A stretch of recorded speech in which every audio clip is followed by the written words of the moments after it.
मोदी जी के नेतृत्व में बढ़ती हुई विश्व की अर्थव्यवस्था, भारत किसी भी कीमत पर देश के हित से समझौता नहीं करेगा। जो ऑपरेशन सिंदूर को लेकर जो भी सवाल उठ रहे हैं उस पे सरकार ने क्या ठोस कदम उठाए हैं उनके सिक्योरिटी के लिए। आखिर जिन्होंने पहलगाम किया था, किन परिस्थितियों में हुआ सबने देखा है, कितनी कठिन परिस्थितियां हैं, लेकिन उनको भागने नहीं दिया गया। और ऑपरेशन सिंदूर फिर से हम रिटेलिएट करेंगे, उसको फिर से हम अपना प्रतिकार करेंगे और जहां से भी आएगी वहां पर घर में घुस के मारेंगे। ये हमने सिद्ध किया है। नमस्कार, आप देख रहे हो अपना खुद का डिजिटल प्लेटफॉर्म सक्रिय भारत और मैं हूं आपकी प्रेमा प्रिय दर्शिनी। 21 जुलाई से 21 अगस्त तक हमारा मानसून सत्र चल रहा है संसद में, लेकिन पक्ष और विपक्ष ने काफ़ी सवाल उठाए हैं। इन्हीं सब सवालों का जवाब लेने के लिए आज हमारे साथ जुड़े हैं नरेश बंसल जी, जो कि राज्यसभा सांसद भी हैं। सर, बहुत बहुत स्वागत है आपका हमारे डिजिटल प्लेटफॉर्म में। सर, जो विपक्ष है वो सीधे सीधे ये कह रही है कि जो ऑपरेशन सिंदूर पे जितने भी मुद्दे उठे हुए हैं, जो भी बातचीत चल रही है, उसमें उनका सबसे बड़ा क्वेश्चन जो उठा वो ये था कि अगर वहाँ पे सिक्योरिटी मौजूद होती तो ये होता ही नहीं। विपक्ष को ये बताना चाहिए, इस प्रकार के अगर का सवाल का जवाब विपक्ष की जब सत्ता थी उस समय क्या क्या नहीं हुआ। अगर सिक्योरिटी, अब हर जगह तो उस समय ये थोड़ी मालूम होता है कि यहाँ पर यह सिक्योरिटी लैप्स हुआ है, ये किसी ने मना नहीं किया। आए हैं तो जब कहीं ना कहीं तो चूक हुई है, लेकिन चूक होने के बावजूद भी जिस प्रकार का उसका प्रतिकार किया गया, जिस प्रकार से हमारी सेनाओं ने शौर्य और सफलता के साथ पाकिस्तान के जो आतंकवादी कैंप थे उनको ध्वस्त किया, पाकिस्तान की सेनाओं ने विरोध किया तो उनके हवाई अड्डों को नष्ट किया, उसकी हवाई ताकत को खत्म किया। तो सेना ने जिस प्रकार से सफलतापूर्वक निर्णायक प्रहार किया है, तो ये हमारी सरकार की, मोदी जी की जो आतंक के प्रति जीरो टॉलरेंस की नीति है उसको बताता है। इससे पहले तो इससे कई गुना हमले हुए,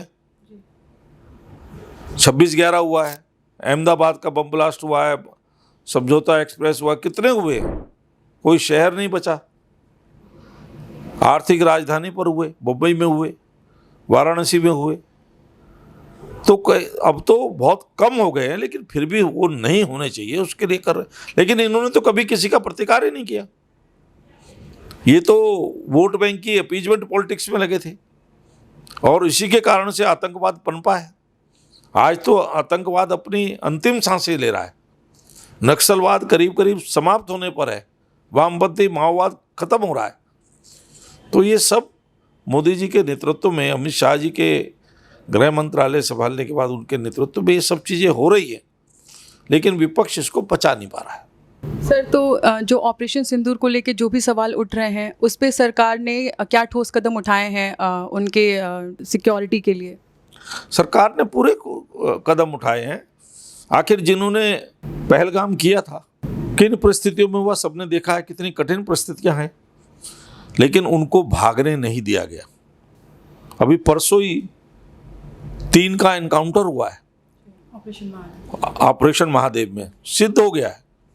तो इस प्रकार से अब कोई भी आतंकवादी घटना करके उसको प्राइम मिनिस्टर आवास में आतंकवादियों को बिरयानी नहीं खिलाई जाती, अब उनका एनकाउंटर होता है। सरकार की जीरो टॉलरेंस की नीति है और अभी भी ऑपरेशन सिंदूर को स्थगित किया है, समाप्त नहीं किया है। और ये चेतावनी देते हुए किया है कि कोई भी आतंकवादी घटना वो एक्ट ऑफ वार माना जाएगा और ऑपरेशन सिंदूर फिर से हम रिटेलिएट करेंगे, उसको फिर से हम अपना प्रतिकार करेंगे और जहाँ से भी आएगी वहाँ पर घर में घुस के मारेंगे। ये हमने सिद्ध किया है, चाहे वो उरी की हमारी सर्जिकल स्ट्राइक हो, पुलवामा के बाद बालाकोट हो, या पहलगाम के बाद अब ऑपरेशन सिंदूर हो। मोदी जी के नेतृत्व में देश ने, हमारी वीर सेनाओं ने ये सिद्ध किया है कि आज का जो नॉर्मल भारत है, आज का जो भारत है वो बदला हुआ भारत है, न्यू नॉर्मल है। वो किसी से डरने वाला भी नहीं है और अपनी सुरक्षा के लिए, अपनी संप्रभुता के लिए वो पूरी तरह से सन्नद्ध है और कड़ा प्रहार करने वाला है। सर, तो जो मानसून सत्र चल रहा है, विपक्ष की कैसी प्रतिक्रिया है संसद में? विपक्ष hit and run, spit and run ये पॉलिसी अपना रहा है। डिस्कशन से, डेलिब्रेशन से, डिबेट से भाग रहा है। बीएसी की मीटिंग में जो तय होता है उसके विपरीत मांग करता है। जो अपने कार्यकाल में नहीं किया वो अब मांगता है। ऑपरेशन सिंदूर में विपक्ष ने राज्यसभा में जिद की कि प्रधानमंत्री जवाब दें, जबकि 26/11 हुआ तब भी इस पर चर्चा हुई सदन में। लोकसभा में प्रधानमंत्री बोले होंगे, लेकिन राज्यसभा में तो तब भी गृह मंत्री बोले थे।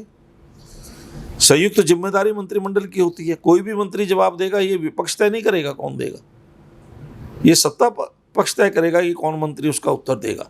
जो मंत्री बोलता है तो ऑन बिहाफ ऑफ प्रधानमंत्री बोलता है। तो इसलिए ऐसी चीजें करके सदन का समय बर्बाद कर रहे हैं। अपनी पूरी बात 16 घंटे की डिबेट में जितना विपक्ष को समय अलॉट हुआ पूरा उपयोग किया विपक्ष ने, लेकिन जब उसका उत्तर सुनना था सत्ता पक्ष की ओर से तो विपक्ष गैर जिम्मेदाराना ढंग से वॉकआउट कर गया। ये लोकतंत्र में अजीब बात है, और लोकतंत्र में इसका सम्मान नहीं है। ये लोकतंत्र का सम्मान उसी में है कि अपनी भी कहो, दूसरे की भी सुनो। अपनी कह दी और दूसरे की नहीं सुनी तो ये तो एक तरफा है। इसी के कारण से महत्वपूर्ण काम जो संसद में होना चाहिए, आज ही मुझे एनालिसिस पता लगा था कि केवल 9% काम हुआ है। 140 करोड़ जनता इसको देख रही है किस प्रकार का आचरण विपक्ष कर रहा है। करोड़ों रुपए प्रतिदिन संसद पर खर्च होते हैं। हम लोग डिस्कशन डेलिब्रेशंस के लिए आते हैं, सांसद अपने अनेक क्षेत्र की समस्याओं को लेकर प्रश्न पूछते हैं, वो प्रश्नकाल नहीं चलने दिया जाता। महत्व के विषय उठाने के लिए जीरो काल नहीं चलने दिया जाता, 0 आवर।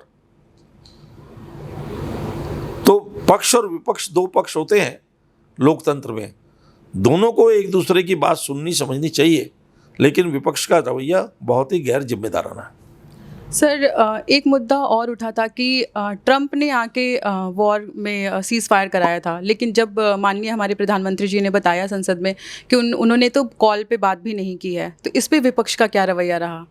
विपक्ष को तो ना तो भारत के संविधान में विश्वास है, ना बाबा भीमराव अंबेडकर के दिए हुए संविधान में विश्वास है, ना न्यायालय में विश्वास है, ना यहाँ की सेना पर विश्वास है, ना यहाँ के प्रधानमंत्री पर विश्वास है, ना यहाँ के गृह मंत्री पर विश्वास है, यहाँ तक कि यहाँ की संसद में कुछ बोला जाता है उस पर विश्वास नहीं है।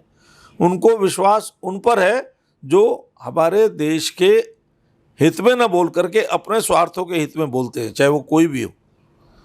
विदेशों के अखबारों में छपने का, वहाँ के टेलीविज़न पर दिखाए जाने का उनको शौक है, चाहे वो उसमें भारत का अहित ही क्यों ना हो। ये विपक्ष का रवैया है। सर, और ट्रंप एक तरफ टैरिफ पे टैरिफ बढ़ाए जा रहे हैं भारत के प्रति, तो उस पर हमारा गवर्नमेंट क्या करने वाला है? उस पर क्या उनके रुख अपनाने वाले हैं हमारी सरकार? देखिए, हमारी सरकार का एक ही रुख है, नेशन फर्स्ट। वार्ता लगातार चल रही है। कल ही हमारे वाणिज्य मंत्री श्री पीयूष गोयल जी ने अपना स्टेटमेंट दोनों हाउस में दिया है, राज्यसभा में भी दिया और संसद में भी दिया, लेकिन विपक्ष समझने को तैयार नहीं है। वार्ताओं के दौर चल रहे हैं, वार्ताएं चलेगी। हर देश अपने देश के हित में प्रेशर बनाता है वार्ताओं में, वार्ता का मतलब ही ये होता है। लेकिन ये निश्चित है, मोदी जी के नेतृत्व में बढ़ती हुई विश्व की अर्थव्यवस्था, भारत किसी भी कीमत पर देश के हित से समझौता नहीं करेगा। हमको कुछ नुकसान भी उठाना पड़ा तो हम उठाएंगे, पर भारत का, भारत के किसानों का, भारत के उद्योगों का, सूक्ष्म उद्योगों का, छोटे उद्योगों का कोई नुकसान नहीं होने देंगे। हम उसके लिए पूरी वार्ता करेंगे। और ठीक है, वार्ताएं चलती रहती है, हर देश अपनी तरफ से कोशिश करता है अधिक से अधिक उसमें लाभ लेने का। अंत में जो फैसला होगा उससे ही पता लगेगा कि मोदी जी के नेतृत्व में ये बदले हुआ भारत ने किस प्रकार से राष्ट्र के हित की रक्षा की है। सर बहुत बहुत धन्यवाद आपका, क्योंकि संसद में जो भी वार्तालाप हो रहे हैं हमारी जनता उसे देखना चाहती है, सुनना चाहती है और जानना चाहती है कि आखिर सरकार उस पर क्या रुख ले रही है। हमारे साथ थे माननीय राज्यसभा सांसद नरेश बंसल जी। सर आपका बहुत बहुत शुक्रिया हमें अपना कीमती समय देने के लिए, और आप हमेशा जनता से जुड़ते हैं, हमेशा जवाब देते हैं। बहुत बहुत धन्यवाद सर आपका। Thank you.